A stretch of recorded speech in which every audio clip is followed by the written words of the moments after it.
अर्ज करता हूं, मैं अर्ज कर रहा था कि सबसे कीमती चीज क्या है हमारे पास? ईमान। और ईमान इतनी कीमती चीज है कि ये बड़े बड़े सदर, हिंदुस्तान के सदर, वजीर आजम के पास वो नेमत नहीं है जो अल्लाह ने हमें ईमान की नेमत दी।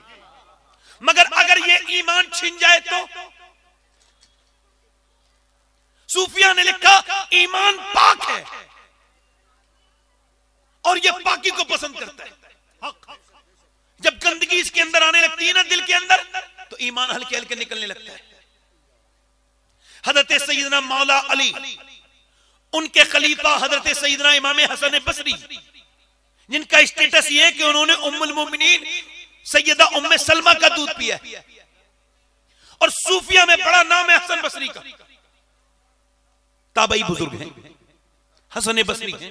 वो फरमाते हैं मेरी बस्ती का एक बसरे का हाफिज कुरान, उससे बेहतर ना कोई हाफिज था, ना उससे पक्का कोई हाफिज कारी था पूरे बसरा में। वो इतने बेहतरीन कुरान पढ़ता था और इतना अच्छा उसको याद था कहते। मगर एक दिन वो फजर के बाद मेरे पास आया और रोने लगा, कहने लगा मैं बर्बाद हो गया हुजूर, मेरे लिए दुआ कर दे, मैं बर्बाद हो गया, मैं कहीं का ना रहा। मैंने पूछा क्या हो गया? कहने लगा हुजूर मैं कहीं का नहीं रहा हूं, मेरी बर्बादी हो गई। मैंने पूछा बताना क्या हो गया? कहने लगा हुजूर कल से मुझे कुरान की एक भी आयत याद नहीं, एक एक लफ्ज मेरे सीने से निकल गया। मैंने पूछा क्या हुआ? कहने लगे कल एक लड़की का मैं पीछा कर रहा था, पीछा करते करते उस पर मैंने गलत नजर डाली, बदनिगाही की। उसने पलट के मुझे देखा और कहा तुझको शर्म नहीं आती, हाफिज कुरान होके मेरे पीछे चलता है। कहते हैं उसके लफ्ज के बाद ऐसी घबराहट मेरे दिल में पैदा हुई कि मेरे सीने से कुरान का एक एक लफ्ज याद निकल गया। मैं पूरी रात रोया हूँ, एक भी कुरान का लफ्ज याद नहीं, एक भी सूरा याद नहीं। हुजूर अभी तो मेरे दिल से सिर्फ जो है वो कुरान निकला है, कहीं ऐसा ना हो मेरा रब ज्यादा नाराज हो जाए, मेरा ईमान भी निकल जाए, मेरे लिए दुआ कर दें। मैंने एक बार बदनिगाही की तो मेरा ईमान निकल गया, मेरा कुरान निकल गया, कहीं मेरा ईमान ना निकल जाए। कहते हैं वो ज़ारो कतार रोता था, मैंने उसके सर पे हाथ रखा और उससे कहा तौबा कर, मैं भी दुआ करता हूँ। वो पूरी दिन तौबा करता रहा, पूरी रात तौबा करता रहा, और सुबह को दूसरे दिन अल्लाह का फजल हुआ, उसके सीने में कुरान वापस अल्लाह ने भेज दिया, उसके सीने में कुरान वापस आ गया। मगर ना तो हसन बसरी की तरह अब पीर है, ना उस हाफिज कुरान की तरह अब मुरीद है। मैं अर्ज ये करना चाहता हूँ, ऐ नौजवानों बताओ जरा, एक सियाबी रसूल है, उसका नाम है उतबा बिन गजवान।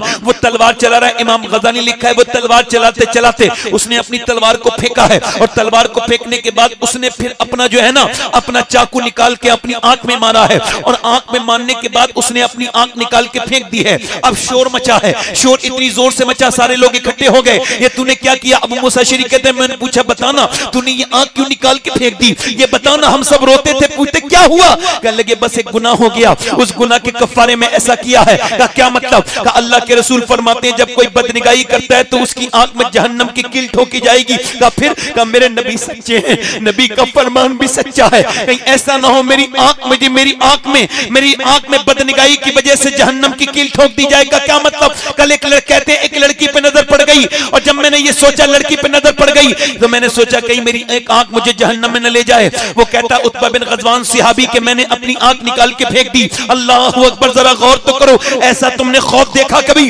ऐसा तकवा देखा? कहते हैं कि अल्लाह मुझे माफ कर देगा, बताएं। हजरत अबू मूसा अशअरी बयान करते हैं उसकी एक आंख से आंसू और एक आंख से खून के लोथड़े गिर रहे थे, और वो ज़ारो कतार रोता था। सिहाबी कहता था क्या अल्लाह मुझे माफ कर देगा, क्या अल्लाह मुझे माफ कर देगा? मैंने कहा अल्लाह सिर्फ तुझे माफ नहीं करेगा, जो तेरी इस बात को सुन के तौबा करेगा अल्लाह उसको भी माफी अता करेगा। मगर अर्ज करने का मतलब यह है, वो तो एक सिहाबी है, एक बार नजर पड़ी है, मगर यहाँ कोई ऐसा नौजवान लड़का पड़ा होगा जिसके पास वो जो खाली जो फ्री डेटा आता है, उसका जियो का डाटा आता है, उसका एयरटेल का डाटा आता है, और वो समझ रहा है सब कुछ आसान है, मैं गुनाह करता जाऊं पकड़ा नहीं जाऊंगा, और रातों को गंदी तस्वीरें देख रहे हैं। और आज तो ऐसा इल्ला माशाअल्लाह कोई नौजवान बैठा होगा जिसके मोबाइल में गंदी तस्वीर ना हो, जिसके मोबाइल में गंदी वीडियो ना हो, जिसके जो गंदी तस्वीरें ना देखता हो, जो इंस्टाग्राम न चलाता हो, जो फेसबुक न चलाता हो, और फेसबुक पे गंदी तस्वीरें आती हैं, बरहना औरतें आती हैं। ये ईमान के खत्म होने का दौर है,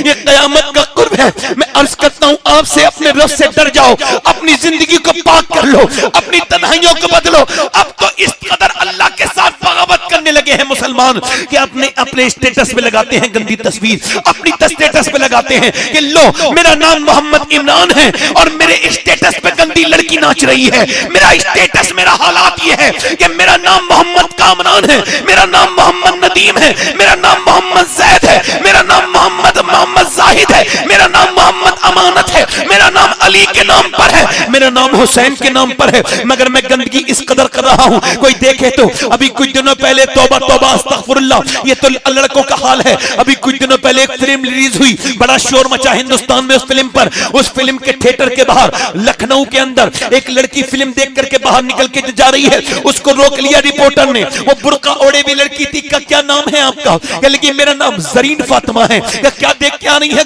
फिल्म देख के आ रही है। क्या देखा है? फिल्म देखी है, फला फिल्म देखी है। क्या लगा फिल्म में?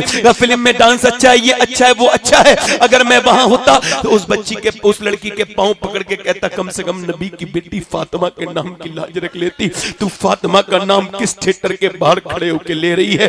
बुर्का ओढ़ के जब मुसलमान लड़कियां थिएटर के बाहर खड़े होने लगे तो ये दौर सख्त, मुझे तो लग रहा है बड़ा सख्त दौर है ये, बड़ा सख्त। अपनी बेटियों को बचाओ। अरे तुमसे और हमसे अच्छे तो पहले जमाने के भिखारी थे कि वो इस्लाम को रुस्वा नहीं करते थे कि जमा मस्जिद में एक आदमी भीख मांग रहा है, जब वो भीख मांग रहा है तो उधर से अंग्रेज गुजर के गया। उसने कहा कुछ अल्लाह के नाम पे मिलेगा, उसने जो कुछ दे दिया। अंग्रेज अंदर गया, उसका बटुआ गिर गया धोखे से, उसे दिखाई दिया, उसे नजर आया भिखारी को। भिखारी ने बटुआ उठा लिया और उसका पर्स उठाने के बाद उसे ढूंढा, वो मिला नहीं। 3 महीने के बाद अंग्रेज वापस उधर ही आया। उसने कहा ये आपका पर्स है साहब? साहब ने खोल के देखा, सारा पैसा था। कहने लगा तू भिखारी नहीं है? कहा हूं तो। क्या इतना पैसा है तेरी जिंदगी बदल सकती थी? क्या तू भिखारी मोहताज नहीं है? क्या बिल्कुल मैं मोहताज भी हूं और भिखारी भी हूं। क्या फिर ये पैसे क्यों नहीं निकाले? तो भिखारी रो के कहने लगा बात ये मैं भिखारी हूं मगर बेगैरत नहीं हूं। क्या मतलब? क्या तुम ईसा के उम्मती हो, मैं मुस्तफा का उम्मती हूं। अगर मेरे नबी ने, तेरे नबी ने मेरे नबी से कयामत के दिन कह दिया होता कि आपका उम्मती चोर है तो मेरे सरकार को तकलीफ हो जाती, मेरे रसूल को तकलीफ हो जाती। अल्लाहु अकबर। हरीसुन अलैकुम लक़द जाकुम रसूलुम मिन अनफुसिकुम अज़ीज़ुन अलैहि मा अनित्तुम। हरीस की तफसीर में मुफ्ती अहमद यार खान नईमी कहते हैं कि जब उम्मती गाली बकता है तो उसकी तकलीफ हुजूर को होती है। जब उम्मती गाली बकता है तो उससे सरकार को रोज़ा रसूल में तकलीफ होती है। वो भिखारी बोला लो ये लेके जाओ अपना बटुआ और ये ले जा, मैं भिखारी हूं मगर हुजूर का वफादार हूं। अंग्रेज बोला ये बटुआ बाद में देना, पहले मुझे कलमा पढ़ा के मुसलमान कर दे। जब इस उम्मत के भिखारी की ईमानदारी का ये आलम है तो फिर इस उम्मत के नबी की ईमानदारी का आलम क्या हो?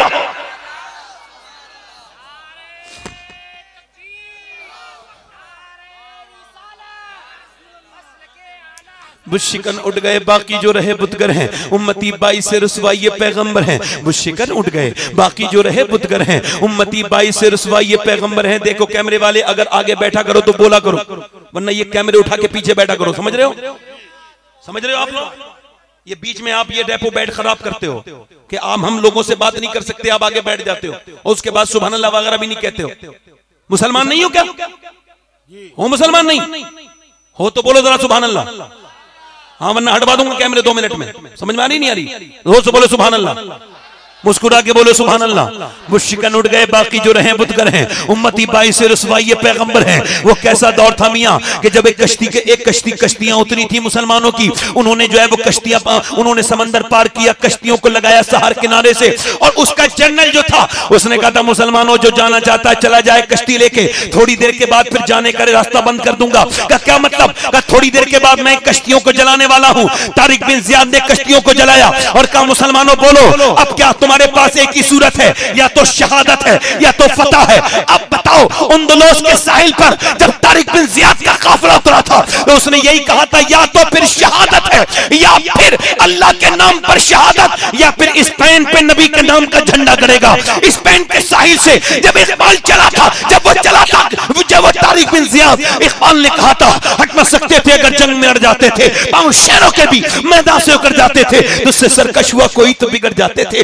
एक चीज ही क्या हम तोप से लड़ जाते थे, दस्तो दश्त दरिया भी न छोड़े हमने, मेरे जुल्मात में दौड़ा दिए घोड़े हमने, दिया जाने कभी यूरोप में कलीसाओं में, कभी अफ्रीका के तपते हुए सहराओं में, शान नजरों में न जचती थी जहादारों की, कलमा पढ़ते थे हम इच्छाओं में तलवारों की, आगे ऐन लड़ाई में अगर वक्त नमाज किबला रूह के जमी वो सुई कौम हिजाज, एक ही सब में खड़े हो गए महमूद और अयाज, न कोई बंदा रहा और न कोई बंदा नमाज, बंदा साहिब मोहताज और गनी एक हुए, तेरी सरकार में पहुंचे तो सभी एक हुए, और तू ही कह दे कि उखाड़ा तेरे खैबर किसने और काट कर रख दिए कुफ्फार के लश्कर किसने, कौन है, किसने फिर किसने वो किया था, वो मुजाहिदीन इस्लाम थे जब उन्होंने स्पेन के साहिल पर अपनी कश्तियों को आग लगा के घोड़े दौड़ाए हैं। आपको पता है मुसलमानों ने कैसी तारीख लिखी थी, कुछ दिनों के अंदर स्पेन के बड़े बड़े शहर फतह हो रहे थे, जरा से चंद मुजाहिदीन इस्लाम ने वो कारनामे दिखाए थे। मगर जो बात बताने की वो ये है कि एक गिरजा घर में खड़े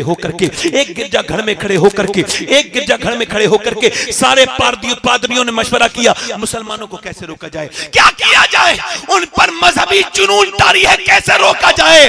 तो उस वक्त में एक पादरी ने से कहा गया कि मुसलमान बहुत खतरनाक हैं, वो तो बिल्कुल जिन्नात की तरह है, जिधर से जाते हैं मारते हुए जाते हैं, कैसे रोका जाए मुसलमानों को। तो उसमें क्या एक पादरी बोला, मुझे इन मुसलमानों से डर नहीं लग रहा है, फिर मेरी नजर में ये बड़े नहीं है जो लड़ने आए हैं, फिर बड़ी तो वो माए हैं जिन्होंने अपनी कोकों से ऐसे बच्चों को जन्म दिया है। नारे तकबीर, बोलो नारे रिसालत, मसलके आला हजरत, औलादे गौसे आजम, सरजमीने हदिया शरीफ। इसका मतलब समझ रहे हो, ईसाइयों ने ये कहा और यहूदियों ने कि हम मुसलमानों के किरदार को खत्म करेंगे। अब तारिक बिन जियाद पैदा,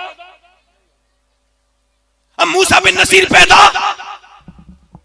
अब सलाहुद्दीन अय्यूबी पैदा, और फिर वो घुस गए हमारे घरों में। वो लोग घुसे नहीं घुसे, औरतें अंग्रेजों की तरह बोलने लगी, इनके कपड़े देखो। अभी मैं बाजार से गाड़ी से आ रहा था, बाजार में कितनी औरतें बेपर्दा थी, जलसे में आके बेपर्दगी करती हैं औरतें,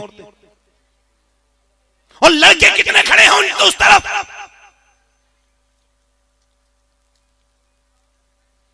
उन्होंने कहा हम इनके किरदार को खत्म कर देंगे, और हुआ भी यही कि मुसलमान लड़कियां, मुसलमान औरतें आज सैयदाए कायनात की कनीजें जो कल तक थी, आज वो बंबई की औरतों के नाटकों से मुतासिर हैं। उन्हीं की तरह कपड़े पहनती हैं, उन्हीं की तरह बोलती हैं, उन्हीं की तरह चलती हैं। माओ और बहनों का असर जब तक कौम पे था, कौम कामयाब थी। आप तो काम पे चले जाते हो, आपके बच्चे को जितना भी नींद देगी उसकी मां देगी, और मां देख रही है सीरियल, गाने, नाटक, बाजे, यही तो सब हो रहा है। अच्छा सुनो, अब औरतों ने क्या किया कि औरतों ने अपना मशलेरा तय कर लिया। उन्होंने कहा पाकिस्तान में जो सीरियल वाली औरतें कपड़े पहनती हैं, उन्हीं कपड़ों की तरह पाकिस्तान के सीरियल देखने लगी। मुसलमान औरतें यहां रहती हिंदुस्तान में और पाकिस्तानी सीरियल देखती हैं, वो पाकिस्तानी गंदे घटिया सीरियल जिसमें देवर भावच की मोहब्बत दिखाई जाती है, सास और दामाद की गंदी घटिया मोहब्बत दिखाई जाती है, जिसमें जो माज़अल्लाह तौबा अस्तगफिरुल्लाह, जिसमें जो बेहयाई की ट्यूशन दी जाती है। इन पाकिस्तानियों से मैं पूछना चाहता हूं, ओ पाकिस्तानियों, मैं पाकिस्तान के बाज उलमा का अदब करता हूं मगर सबका नहीं करता, मगर वो जो बदअकीदा जो हमारे हिंदुस्तान को एडवाइस देते रहते हैं, हिंदुस्तान ये करो, हिंदुस्तान वो करो, हिंदुस्तान में ये परेशानी, हम कहते हैं तुम हमारे बारे में मत सोचो, अपने बारे में सोचो। वो कहते हैं कि भाई हिंदुस्तान जो बना है ना, वो कहते हैं कि हमारा पाकिस्तान जो बना है ला इलाहा इल्लल्लाह के नाम पर बना है। मैं कहता हूं चलो तुम्हारा पाकिस्तान तो ला इलाहा इल्लल्लाह के नाम पर बना है, मगर ये बताओ ये जो तुम्हारी फिल्में बनती हैं, ड्रामे, ये किस नाम पे बन रहे हैं? ये तुम्हारे घर की मुसलमान औरतें, तुम्हारे यहाँ की लड़कियां ये जो नाटकों में नाच रही हैं, ये कौन से नाम पर नाच रही हैं? बेगैरत कहते हो इस्लामी मुल्क और तुम यहूदियों की तरह जी रहे हो। पूरी दुनिया में सबसे ज्यादा जहां गंदी फिल्में देखी जाती हैं वो जगह पाकिस्तान है और कोई दूसरा मुल्क नहीं है। सबसे ज्यादा एडल्ट और पॉर्न फिल्म जहां देखी जाती है, एक सर्वे के मुताबिक वो जगह पाकिस्तान है। पाकिस्तानियों, अपनी पाकिस्तान को, अपने पाकिस्तान की तारीफ करो, हमारे मुल्क में के बारे में बातें मत किया करो। हमें अपने मुल्क पर फख्र है, हम हिंदुस्तानी हैं, अल्हम्दुलिल्लाह हिंदुस्तान में हैं और सुकून से हैं और आराम से हैं, हमें कोई परेशानी नहीं है, हमें कोई दिक्कत नहीं है। उसकी वजह यह है कि तुम्हारे नया जब कोई नमाज पढ़ता है तो उसे डर लगता है कहीं मस्जिद में बम ना फूट जाए, और आए दिन बम फूटते रहते हैं, इस्लामाबाद में धमाके होते रहते हैं।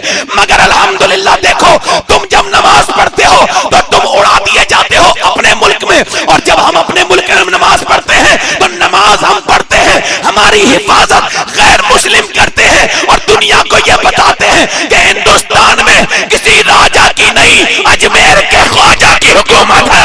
नारे तकबीर, नारे रिसालत, ख्वाजा का हिंदुस्तान, हिंदुस्तान का सुन्नी मुसलमान, नारे तकबीर।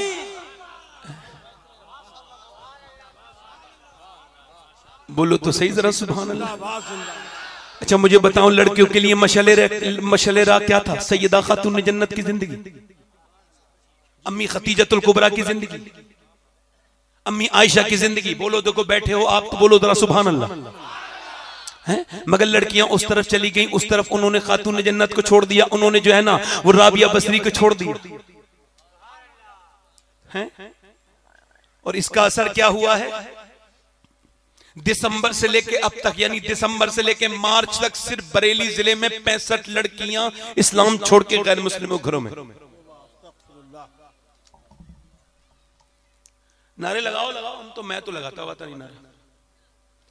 मैं नहीं ये थोड़ी कह रहा हूं, मैं ये कह रहा हूं कि नारा लगाने का दौर नहीं है ये दौर है अपनी बेटियों को इस्लामी तालीमात से आरास्ता करने का।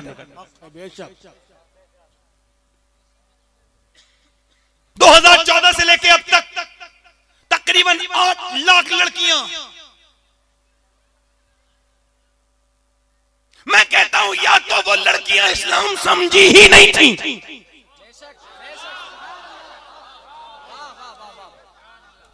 क्योंकि इस्लाम मुसलमान होने के लिए माँ का मुसलमान होना जरूरी, वाह सुभान अल्लाह, और बाप का सही मानों में मुसलमान होना जरूरी। जब माँ नाच रही है, बेटी भी साथ में नाच रही है, तो फिर बेटी अगर इधर चली जाए उधर, रूह तो पहले ही मर चुकी है, ईमान तो था नहीं। छोटी बच्ची 5 साल की नाची, जब 5 साल की बच्ची नाचने लगी तो आपने स्टेटस पे लगा के कहा देखो मेरी बेटी नाच रही है, और तेरी बेटी नाच नहीं रही है, तेरे घर की शर्म खत्म, तेरे घर की हया खत्म। एक 9 साल की लड़की को 10 साल की मैंने आज से 12 साल पहले टोका था एक शादी में, मैंने उसके भाई से कहा था ये पैंट पहन रही है सुमना करो, तो वो मुझसे बोला आप अपनी बहन पर ध्यान दे, मेरी बहन पे ध्यान न दे। मुझे अपनी बहन पे भरोसा है, और आज के टाइम में वो लड़की गैर मुस्लिम के घर में है।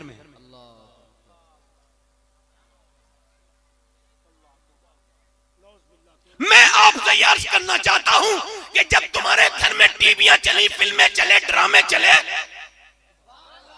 सुभान अल्लाह की बात नहीं सुनो, तो फिर यही तो रिजल्ट आना था। वरना खुदा की कसम अभी कुछ दिनों पहले तवज्जो चाहता हूं, अगर ईमान अंदर हो तो कुछ दिनों पहले की बात बता रहा हूं, अगर ईमान अंदर हो तो बता रहा हूं। अभी कुछ दिनों पहले ज़लज़ला आया तुर्की में, 150 घंटे के बाद पता चला कि इस मलबे में कोई है। जब उसको फाड़ा गया, तोड़ा गया, निकाला गया, तो अंदर एक लड़की की आवाज आई, कहने लगे बेटी बाहर आओ। उसने कहा बिल्कुल बाहर नहीं आऊंगी, 150 घंटे से भूखी प्यासी है, बोली बाहर नहीं आऊंगी। कहा क्यों? कहा मेरे पास चादर नहीं है, पहले चादर अंदर डालो, चादर अंदर फेंको, पहले पर्दा करूंगी फिर उसके बाहर आऊंगी। कहा क्यों? कहा मेरे अभी तुर्की में ज़लज़ला आया है मगर मेरा ईमान अभी सलामत है। सुभान अल्लाह, नारे तकबीर, नारे रिसालत, नारे रिसालत, उर्से मंजूरे मिल्लत, उर्से मंजूरे मिल्लत, नारे तकबीर। वाह वाह वाह वाह। अब देखो आप मुझे बताओ, पूरी दुनिया की औरतों के लिए मशाले राह कौन था? मशाले राह सैयदा खातून जन्नत, सैयदा तैयबा ताहिरा आबिदा जाहिदा चल रही हैं, वो चल रही हैं तो बेमिसाल, वो बोले तो बेमिसाल, उनका लहजा बेमिसाल, उन जरा गौर तो करें, उनके बच्चे बेमिसाल। अच्छा मैं आपको बताता हूँ, तवज्जो करो, जरा गौर करो। जब माँ अगर जो है वो कुरान की रीडर हो जाए तो फिर क्या होता है आपको बताऊं, ये माँ का असर बच्चों पे कैसे पड़ता है। अभी कुछ दिनों पहले रिसर्च हुआ कि कौन से बच्चे ऐसे हैं जो पागल पैदा होते हैं, ये जो पागल पैदा होते हैं माइंडलेस, ये जो जिनके दिमाग खराब होते हैं, ये बच्चे कौन होते हैं, इनके बारे में उन्होंने मालूमात की कि आखिर ये बच्चे कौन होते हैं। तो उन्होंने उस पे जो है ना रिसर्च किया। 25 साल, कितने साल बोलो? 25 साल के बाद का ये वो बच्चे थे जो अपनी माँ के पेट में थे, तो माँ को मारा बाप ने, यानी अपनी बीबी पर हाथ उठाया। एक हामिला औरत पर हाथ उठाकर उस जालिम ने ये समझा मैं बीबी को मार रहा हूं, मगर उस बेवकूफ जाहिल ने अपने बच्चे के दिमाग को खराब कर दिया। उसने मारा तो बीबी को असर बच्चे के दिमाग पे हो गया। अल्लाह अकबर। अब मुझे बताओ, माँ के सोने का, मेडिकल साइंस कहता है माँ के खाने का, सोने का, रोने का, टेंशन का असर बच्चे पे होता है। यानी बच्चा की माँ जो करती है उसका असर। अब जब प्रेग्नेंट मूवमेंट में औरत डॉक्टर के पास जाती है तो डॉक्टर कहता है ताकत बनाना चाहती हो, बच्चा ताकतवर पैदा हो, तो ऐसा करना कि सेब खाना, आयरन बढ़ता है। अगर तुम खाओगी बादाम आयरन बढ़ेगा, अगर खाओगी अगर संतरा तो आयरन बढ़ेगा, अगर अमरूद खाओगी तो जो है वो अब आयरन बढ़ेगा। अब मुझे बताओ, अल्लाह का बनाया हुआ सेब, संतरा, अनार, अमरूद अगर माँ खाए तो बच्चे पे असर हो जाए, तो क्या अल्लाह का कुरान माँ पढ़ेगी तो बच्चे और बच्ची पे असर नहीं होगा? जिंदाबाद जिंदाबाद। इधर वाले बोलो तो सही, जरा बोलो होगा नहीं असर होगा? बोलो पीछे वाले बोलो होगा नहीं होगा? तो अब अपने देखना कि जब तुम्हारी बहनें, तुम्हारी बीबी, तुम्हारी कोई भी घर वाला प्रेग्नेंट मूवमेंट में औरत हो तो उसको ज्यादा से ज्यादा अच्छी बातें करो, उसे कुरान पढ़वाओ, उसे दुरूद पढ़वाओ।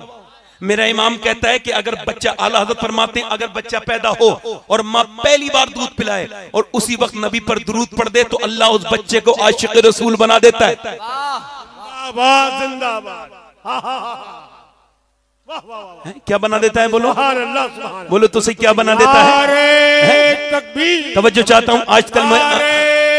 अच्छा सुनो, मदीने के सहाबा तो लाजवाब हैं, इसमें तो कोई शक है ही नहीं, मगर मदीने की वो सहाबियात भी लाजवाब हैं जिनके बारे में लिखा है अंग्रेजी राइटरों ने। वो कहते हैं हमें मदीने के वो मुजाहिदीन तो हमें पता लगा उन्होंने तो दुनिया को बदला ही था, मगर कहते हैं उस मदीने की औरतें भी कम नहीं थी। ये अंग्रेज लिख रहे हैं। कौन लिख रहा है? ये कौन लिख रहा है? बोलो अंग्रेज। कहते हैं मदीने की तरह औरतें भी नहीं थी, अगर मर्द मदीने की तरह नहीं। भाई बोलो तो सही जरा यार। देखो मिंबर पे जो लोग बैठते हैं उन्हें बोलना चाहिए। बोलो बोलना चाहिए नहीं बोलना चाहिए? क्योंकि ये जब बोलते हैं तो अल्लाह की रहमत बरसती है। भाई उलमा के ऊपर तो जिम्मेदारी है ना, जरा बोले जरा सुभान अल्लाह, बोले तो सही जरा सुभान अल्लाह। है सहाबी लाजवाब तो सहाबिया भी लाजवाब,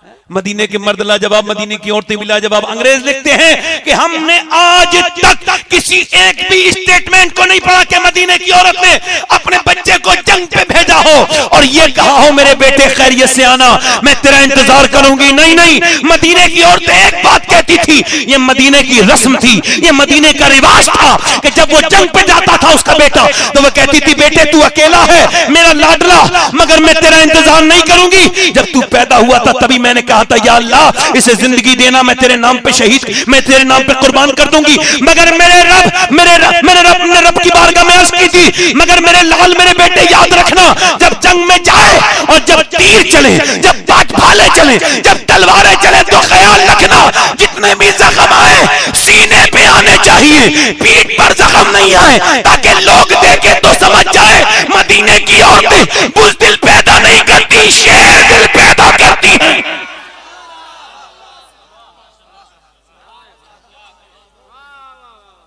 आओ सलाम करें उसके आस्थाने को, हुसैन पाल के जिसने दिया जमाने को। आओ सलाम करें उसके आस्थाने को, हुसैन पाल के दिया। इकबाल कहता है कि जब लोग ये कहते हैं कि हुसैन ने हक अदा कर दिया करबला में, तो मैं कहता हूं अधूरी बात क्यों करते हो, पूरी किया करो। पूरी बात यह है कि हुसैन ने बाद में हक अदा किया है, पहले मदीने में अली ने बाप होने का और फातिमा ने मां होने का हक अदा किया। अल्लाह के रसूल फरमाते हैं हर बेटा अपने बाप का राज है। क्या है बोलो? यानी बाप जो छुप के करता है, कभी कभी बेटा वो खुल के कर देता है। अब तवज्जो करो, मेरी तरफ गौर करो। मौला अली कहते हैं मेरी शादी हो गई, जरा बोले तो सुभान अल्लाह। शादी तो आपकी भी घरों में होती है। शादी क्या होती है? माज़अल्लाह झगड़े गाने होते हैं, डांस होते हैं, डीजे होते हैं। शादी क्या होती है? रुसवाइयां होती हैं। शादी में अपनी बहनों को बेपर्दा ले जाने वाले सुने। मौला अली कहते हैं मेरी शादी कहते हैं जब मेरी शादी हुई तो मेरी बीबी फातिमा, कहते हैं जब मेरी शादी हुई तो मेरी बीबी फातिमा मेरे रूम में आई, मेरे कमरे में आई तो मैं उन्हें देख के रोने लगा। फातिमा ने मुझसे पूछा आपको क्या तकलीफ है, क्या दर्द है? तो मैंने उनकी तरफ देख के कहा बात ये कितनी भी गरीब की शादी हो लड़की की मगर एक जोड़ी कपड़े होते हैं, मगर आप जिस कपड़े में दुल्हन बन के आई हैं उसमें 17 पैमत लगे हुए हैं। कितने पैमत? हुजूर ने जब अपनी बेटी को रुखसत किया था तो 17 पैमत की चादर में। सैयदा फातिमा ने अर्ज की मेरे अब्बा ने फरमाया मेरे सरताज की अल्लाह कपड़ों से राजी नहीं होता, अल्लाह पर्दा करने से राजी होता है। आप लोग कहीं और हैं शायद, ध्यान मेरी बात पर दे नहीं रहे। इसको जरा एहसास करके सुनो कि हुजूर ने अपनी बेटी की शादी की। मैंने आलम ख्याल में मोहब्बत में अर्ज की थी, ऐ मेरे आका बेटी आपकी लाडली है, अकेली बेटी आपकी लाडली बेटी है, सबसे छोटी बेटी है सैयदा फातिमा ज़हरा।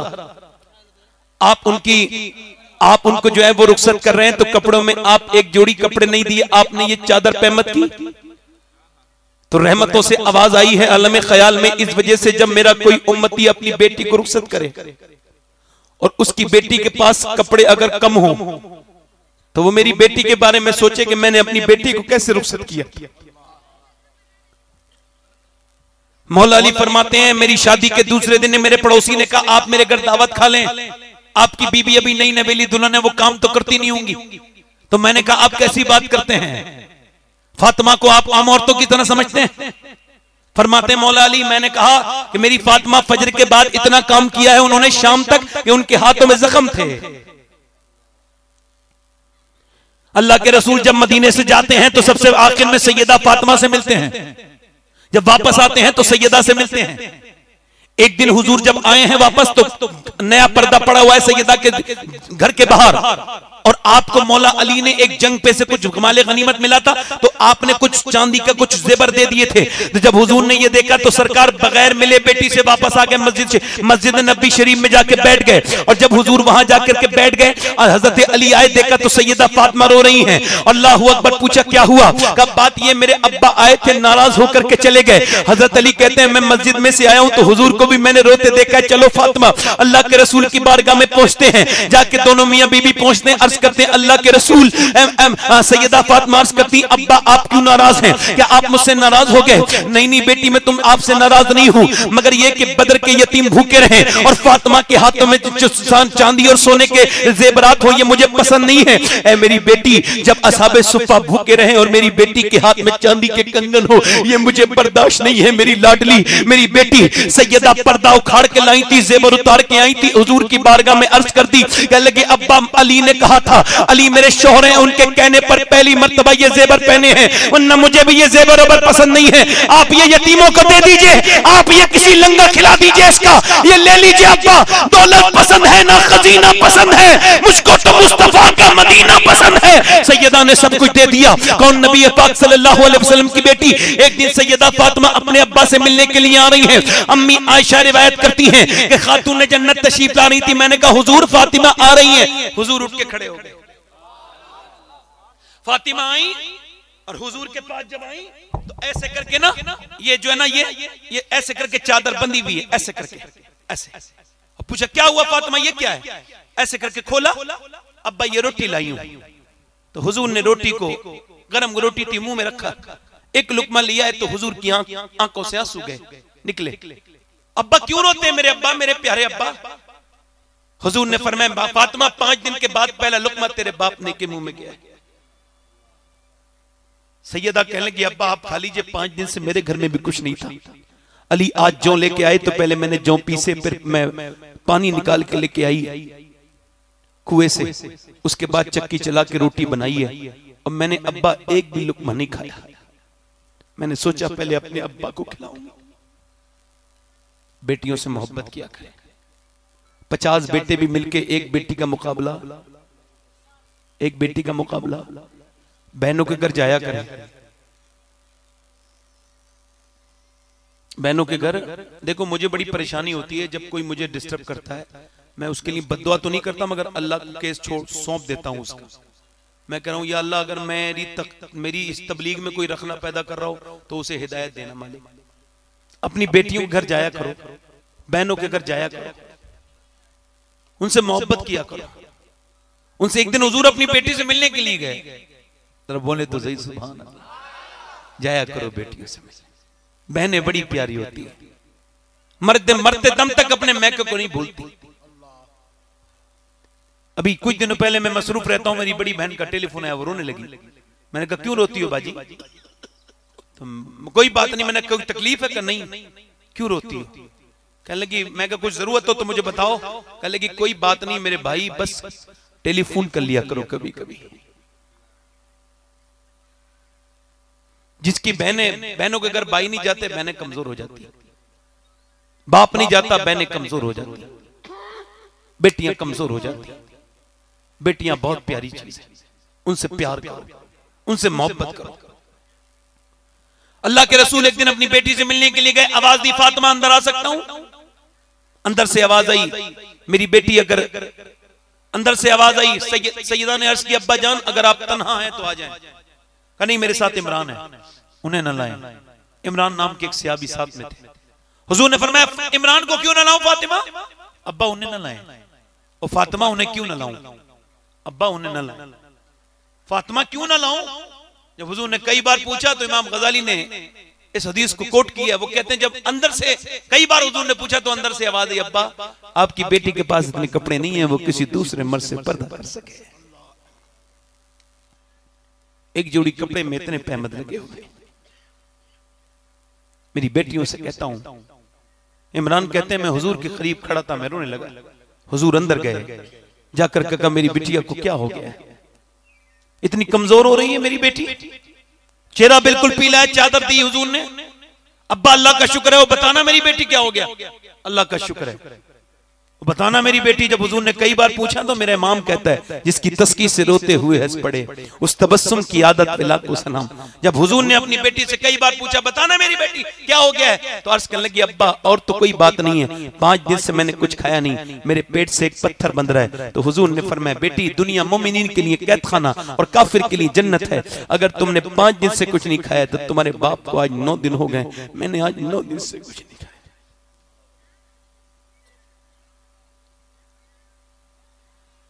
आपने मजाकों की तकरीर सुनी होंगी, मैं आपसे कैसे मजाक कर सकता हूं। मैं ये मानता हूं कि दुनिया की सारी औरतों को जो कपड़े मिले नबी की बेटी सैयदा फातिमा के सदके से मिले। मैं ये मानता हूं कि मेरी बहनें मेरी बेटियां जब तक सैयदा खातून जन्नत की तरफ नहीं आएंगी ये बर्बादी रहेंगी, आबाद नहीं हो सकती। मैं ये तकरीर क्यों कर रहा हूं आज के जमाने में, इस तरह की तकरीर मुझे क्यों ये इस वजह से कह रहा हूं कि मैं इस वजह से मेरी बेटियां आखिर किस तरफ तो आएंगी ना। अगर बचपन में आपने अपनी बच्चियों को बताया होता तो सुनो जब बचपन की तालीम कितना असर करती है कि 6 साल की एक बच्ची है मदीने में कुरान पढ़ रही है, कुरान पढ़ते पढ़ते उसके सर से दुपट्टा गिरा है तो उसके सर पे दुपट्टा उसकी मां ने, उसकी सैयदा खातून जन्नत ने उसके सर पे दुपट्टा रख दिया। जब वो बच्ची अपनी मां को देखती है कहती है अम्मी जान आपने मेरे सर पर दुपट्टा क्यों रखा, तो मां ने कहा तो इस वजह से बेटी नाना नाराज हो जाते हैं। ज़ैनब रोने लगी और रोई नबी की नवासी और रोई।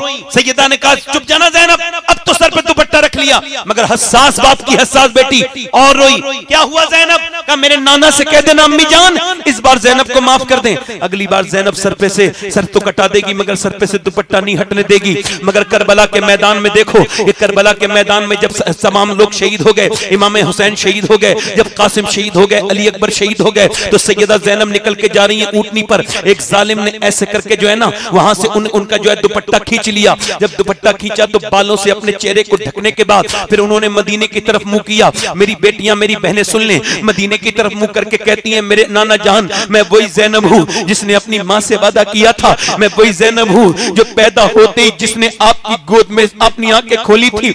मेरे नाना जान मगर आज मैंने वादा किया था कि कभी सर दुपट्टा नहीं हटेगा, मगर अब मेरा दुपट्टा छीन लिया गया। नाना मेरे बच्चे शहीद हुए, मैं खेमे से बाहर नहीं निकली, मेरा भाई शहीद हुआ, मैं खेमे से बाहर नहीं निकली, मेरे घर वाले शहीद हुए, मेरे मेरे भतीजों की लाशों पर घोड़े दौड़े और मेरे बच्चों की लाशों पर जब घोड़े दौड़े तो उनकी हड्डियों के टूटने की आवाजें भी आई, मगर मैं खेमे से बाहर जाके उनकी लाश को नहीं देखा। मगर अब मेरे सर पे जो दुपट्टा छिन गया है तो मेरे नाना मुझे माफ कर देना, मुझे माफ कर देना। फिर अपने बाप अली की तरफ, नजफ की तरफ मुंह करके कहती हैं, बाबा अली मैं वही ज़ैनब हूँ जब मैं चलती थी मदीने में तो, और जब मक्के में चलती थी तो आप फरमाते थे जब कूफे में ज़ैनब के पांव के निशान मिटाते हुए जाओ, हसन हुसैन जाओ हसनैन दोनों इसके पांव के निशान मिटाओ। मैं नहीं चाहता कि मेरी ज़ैनब के पांव के निशान भी कोई देखे, मगर बाबा आज मैं घोड़े पर, मैं आज ऊँटनी पर हूँ और मेरे सर से दुपट्टा छिन गया है। अपनी ज़ैनब को देखो अली, अल्लाहु अकबर। इमाम ज़ैनुल आबिदीन कहते हैं मेरी फूफी जान, मेरी फूफी जान, मेरी फूफी जान ने 5000 किलोमीटर का सफर किया है और वो भी ऊंट पर, मगर कभी तहज्जुद की नमाज भी कज़ा नहीं हुई। मेरी फूफी जान तहज्जुद की नमाज भी ऊंट के ऊपर पढ़ लिया करती थी। मेरी फूफी जान ऐसी थी। मगर मैं यही तो कहता हूं अगर बचपन में तालीम दे दी जाती तो मेरी बच्चियां आज उधर नहीं जा रही होती, मेरी बेटियों के पास आज कुरान होता। मगर मैं आज फिर अपनी बेटियों से हाथ जोड़ लेता हूं इस महफिल में, खुदा के वास्ते अपने बच्चों को कुरान पढ़ाया करो, खुदा के वास्ते अपने बच्चों के सामने गाने न देखो, फिल्में न देखो, वरना हम कौम होके मिट जाएंगे, हमें कोई बचा ना पाएगा। और मेरी बेटियों तुम आज इरादा कर लो आज से, मैंने ये जानता हूं कि अगर बचपन में तालीम दे दी जाए, अपनी छोटी छोटी बच्चों को सैयदा फातिमा के बारे में बताओ, खातून जन्नत के बारे में बताओ। मैंने ये देखा था, अपनी आंखों से देखा था कि मेरी एक रिश्तेदार औरत का एम्स में इंतकाल हो रहा था दिल्ली में, उसके 33 साल उम्र थी और मेरा उससे पर्दा नहीं था। मैंने देखा कि वो इंतकाल हो रहा था 33 साल की उम्र, जब उसकी रूह निकलने वाली थी डॉक्टर आया, अचानक तबीयत बिगड़ी, डॉक्टर आया तो उसने डॉक्टर को देख के रूह निकलने से कोई आधा मिनट पहले दुपट्टा उठाया और उसके हाथ के साथ जब नीचे हाथ गिरा तो दुपट्टा भी गिर गया, मगर उसने पर्दा करना चाहा। मैं समझ गया अगर बचपन में पर्दा सिखा दिया जाए तो रूह तो निकलती है मगर हया नहीं निकलती, औरत की हया नहीं निकलती है। मगर अब कौन किसको बयान करेगा, अब कौन किससे कहेगा कि हालात किस तरह के हैं। माज़अल्लाह आज मेरी बेटियां, मेरी बहनें किस तरह की जिंदगी गुजार रही हैं। मेरी बेटियों को सोचना चाहिए था कि इनके लिए शरीयत अलग थी, मर्दों के लिए शरीयत अलग, मेरी बहनों के लिए शरीयत अलग। मर्द जब दरवाजे पे कोई मर्द के आए और जब मर्द को आवाज दे तो उसके लिए हुक्म यह है कि वो अखलाक का मुजाहरा करे और उसे सलाम का जवाब दे या फिर दरवाजा खोल के सलाम करे। मगर मर्द के लिए, औरत के लिए हुक्म है कि जब उसके मर्द के पीछे कोई आदमी आए दरवाजे पर तो उसके लिए हुक्म यह है कि जब वो दरवाजे पे आए और दस्तक दे तो उसके लिए हुक्म यह है कि आवाज बदले, वो पूछे आपके शौहर हैं तो ये ना कहे जी तशरीफ रखिए आइए आ जाएंगे, नहीं नहीं, ये कहे मुझे नहीं पता कहां है मेरा शौहर, आवाज को बदल ले, गुस्सा करे, वो पूछे कब आएंगे तो कहे मुझे नहीं पता कब आएंगे। फिर आएगा कभी गैर मौजूदगी में आएगा, फिर गैर मर्द, बोलो शरीयत ने ये कहा आएगा कभी, और वो कहेगी आइए तशरीफ रखिए, चाय पियेंगे, ठंडा पियेंगे, गर्म पियेंगे, क्या पियेंगे, फिर आएगा, फिर आएगा।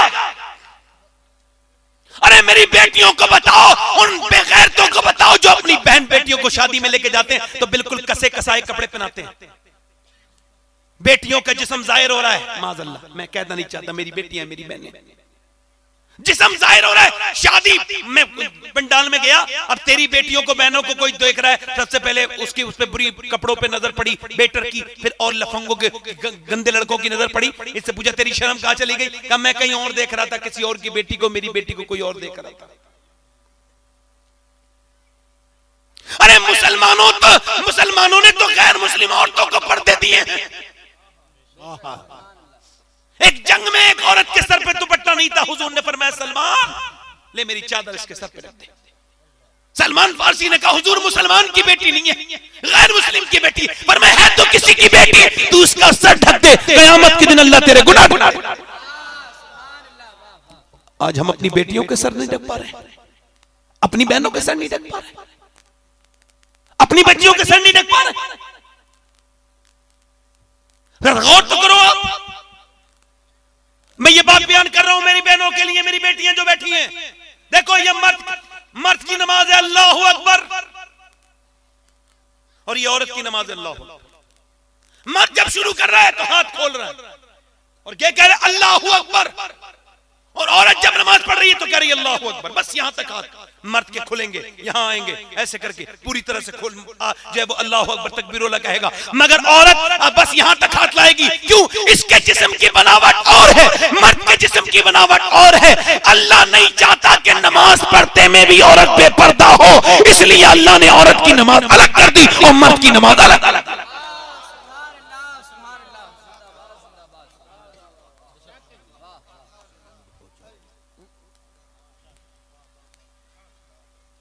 ये जरूरी था मेरी बहनें, मेरी बेटियां इस चीज को समझती, मगर वो नहीं समझी, वो नहीं समझी। तो क्या हुआ कि अब मैं एक बात अर्ज कर रहा हूं माजरत के साथ, अल्लाह के रसूल की बेटी सैयदा खातून जन्नत दुनिया से तशरीफ ले जा रही हैं और उम्र कोई ज्यादा नहीं, 25-26 साल उम्र है।